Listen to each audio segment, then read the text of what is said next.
तिवारी और मेरे साथ इस वक्त मौजूद है the rapper, the famous rapper और बिग बॉस OTT 3 के नेजी तब्बा। Naezy, welcome to Times of India. Hello, hi Times of India. क्या बोल रही है पब्लिक? नेजी दब्बा in the house boy. And how excited are you कि अभी फैमिली से मिलने का मौका मिलेगा? अगर 40 दिन की जर्नी को समअप करोगे तो क्या कहोगे? बहुत अच्छा लग रहा है मुझे कि मैं बाहर आ गया हूँ। अब मैं दोस्तों से मिलूंगा, फैमिली से मिलूंगा और मेरे अंदर एक पॉजिटिव बदलाव आया है और मैं चीज़ों को सीरियसली लेने लगा हूँ। पहले ग्रांटेडली लेता था, अब मुझे लोगों की अहमियत हुई, खाने पीने की अहमियत हुई और समझदारी में इजाफा हुआ। और एक एक्सपेरिमेंट था, उसमें सोशल एक्सपेरिमेंट था, उसमें मैं काफ़ी हद तक कामयाब हुआ, टॉप 2 तक पहुँचा। तो मैं बहुत एक्साइटेड हूँ, सबसे मिलूँगा और सबसे अच्छे से बिहेव करूँगा। बदलाव जो मेरे अंदर आया है वो जाहिर करूँगा और बस खुशियाँ और नया सफ़र। भमाए के साथ दोस्ती निभाते निभाते दोनों टॉप 2 में खड़े थे, क्या चल रहा था उस वक्त दिमाग में? बहुत एक्साइटमेंट था और बहुत फुलफिलमेंट लगा कि दोनों भमाए यहाँ तक पहुँचे, हमारी दोस्ती कामयाब हुई, हमने जो रिश्ते बनाए अंदर वो कामयाब हुआ और हम दोनों टॉप 2 तक पहुँचे। तो बहुत पॉजिटिव लग रहा था और ऐसा लग रहा था कि अब कोई भी जीते, जीत तो हमारी हुई है। इस दोस्ती को भी कुछ लोगों ने अलग नज़र से देखा और एक रोमांस एंगल भी देने की कोशिश की, क्या कहोगे आप? मुझे ऐसा लगता है वो बहुत फालतू चीज़ है। जिनका दिमाग ऐसा होता है वो ऐसी चीज़ें सोचते हैं और मैं भमाई के साथ एक एग्जाम्पल कायम करना चाह रहा था, एक मिसाल कायम करना चाह रहा था कि दो लड़का लड़की, एक लड़का लड़की दोस्त भी हो सकते हैं और एक दूसरे को सपोर्ट कर सकते हैं, एक दूसरे से प्यार कर सकते हैं, लेकिन सिर्फ दोस्ती की सीमा तक।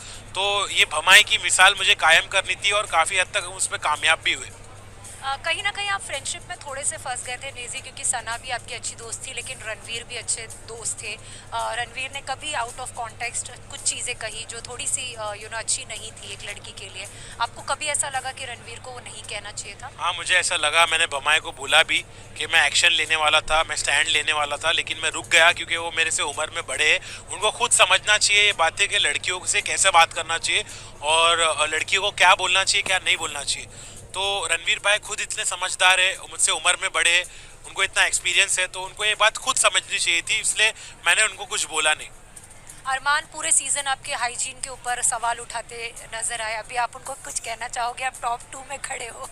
मैं उनको क्या कहूँ, बस उनको हाइजीन की स्पेलिंग भी नहीं पता है लेकिन फिर भी ज्ञान दे रहे हाइजीन का। तो मेरे को लगता है कि अनलकीली या अनफॉर्चुनेटली ऐसा कुछ इंसिडेंट हुआ जो सामने आ गया और ऐसी बात अगर उनके साथ होती और मैं उनकी जगह रहता तो मैं उसका मुद्दा नहीं बनाता, मैं उनके कान में जाके शांति से बोलता।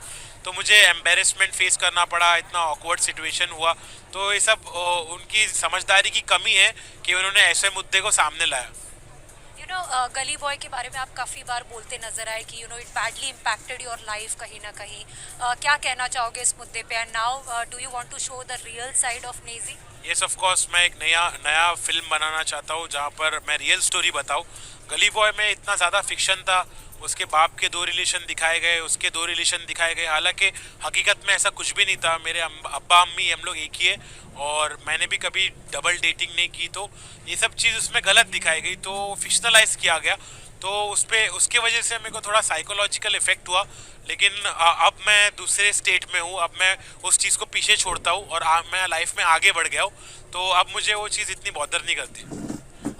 मुनव्वर आए थे कुछ दिनों पहले और उन्होंने एक जोक कहा, रोस्ट किया, काफ़ी लोगों को बैड टेस्ट में लगा और अंदर आप भी थोड़े हर्ट हुए थे, क्या कहोगे इस पर? मुझे लगता है मुनव्वर भाई को इतना समझता नहीं है कि क्या जोक करना चाहिए, क्या नहीं जोक करना चाहिए। मेरे को थोड़ी नाराज़गी भी हुई और मैंने उनसे एक्सपेक्ट भी नहीं किया था कि वो ऐसे टाइप का ना समझ जोक बनाएंगे।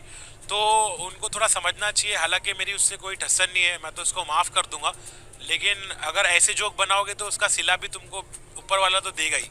आपको लगता है कॉमेडी थोड़ा आजकल बिलो द बेल्ट हो गई? हाँ, मुझे ऐसा भी लगता है। मैंने लवकेश को भी काफ़ी दफ़ा समझाया कि कॉमेडी हमेशा विद इन द लाइंस होना चाहिए। हंसाने के लिए कुछ भी फालतूगिरी, कुछ भी ऐसे टॉपिक्स, मतलब तुम किसी भी सीमा को पार कर देते हो कि ताकि लोग हंसे, तो ये थोड़ी फुलिशनेस है और इसको मैं स्मार्ट मूव नहीं समझता हूँ। ये थोड़ा फुलिशनेस है, स्टूपिडिटी है, थोड़ा क्लेवर नहीं है। इन लोग के पास विजडम की कमी है। अगर इतने समझदार कॉमेडियन होते तो शायद ऐसा नहीं करते, लेकिन ऐसा हुआ है तो थोड़ा मेरे को भी बुरा लगता है। Lastly, Nazy, you have gone through a lot of ups and downs in the recent time. अब यहाँ पर एक पॉजिटिव लाइफ कहीं ना कहीं आपको मिली है और लोगों का इतना प्यार भी मिला है. People have shown trust in you. What are your future plans? Do you want to bounce back in full form? Yes, I want to bounce back in full form. अब मैं पूरी तरह तैयार हो रहा हूँ, अपने आप को तैयार कर रहा हूँ. अब मुझे ऐसा कुछ करना है जिससे लोग खुश हो और मैं अपनी जगह वापस हासिल करूँ जहाँ मैं बिलोंग करता हूँ. मेरी खोया हुआ थ्रोन में वापस लूँ और कंटिन्यू करूँ, कंसिस्टेंट रहूँ, पॉजिटिव रहूँ, हमेशा मचाऊँ, आगे बढ़ूँ और अपने आप को प्रूव करूँ, लोगों का दिल जीतूँ. अब मेरे लिए एक नई शुरुआत होने वाली है और उसके लिए मैं पूरी तरह तैयार हूँ. और दोनों सना के साथ कैसे दोस्ती निभाओगे? घर में तो मैनेज कर लिया, बाहर कितना डिफिकल्ट होने वाला है? हाँ, मैं दोनों सना से मैनेज करूँगा. जैसे मैंने घर में मैनेज किया है वैसे ही बाहर भी थोड़ा टाइम इसको दूंगा, थोड़ा टाइम उसको दूंगा. और भी मेरे दोस्त है लाइफ में, तो मैं दोनों को अपने म्यूज़िक वीडियोस में लेने वाला हूँ, अलग अलग म्यूज़िक वीडियोस में, और दोनों के साथ मैं अच्छा रिश्ता कायम करूँगा इंशाल्लाह. Lastly, any message to fans and the people who voted for you? Public, तुम्हारे वोट के लिए थैंक्स, बहुत सारा प्यार. नीजी द बॉय हम लोग मचाते फिर क्या. Thank you so much.